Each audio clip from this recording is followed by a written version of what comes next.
இந்த வினாக்கள்ல எல்லாம் ஒரு முக்கியமான தவறு ஒண்ணு இருக்கு. அது என்னன்னு தெரிஞ்சுக்கலாம் வாங்க.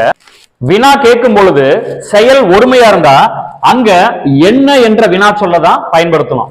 அதே மாதிரி வினா கேட்கும் பொழுது செயல் பன்மையா இருந்தா அங்க யாவை என்ற வினா சொல்லதான் நம்ம பயன்படுத்தணும். இப்ப பாருங்க, விலைவாசி உயர்வுக்கு காரணங்கள் என்ன? காரணங்கள் என்பது பன்மை சொல். பன்மை சொல் வரும்போது அதற்கு யாவை என்ற வினா சொல்லதான் நம்ம பயன்படுத்தணும்.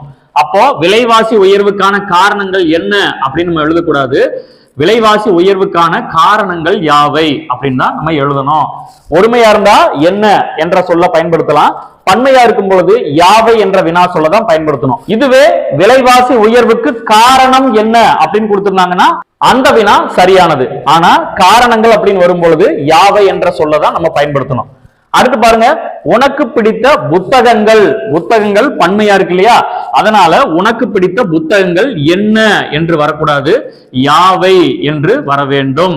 உனக்கு பிடித்த புத்தகங்கள் யாவை என்பதுதான் சரியான வினா தொடர். நான் என்ன சொல்ல வரேன்னு உங்களுக்கு புரியுது இல்லையா? வினா கேட்கும் பொழுது செயல் ஒருமையா இருந்தா அங்க என்ன என்ற வினா சொல்லையும், செயல் பன்மையா இருந்தா அங்க யாவை என்ற வினா சொல்லையும் நம்ம பயன்படுத்தணும்.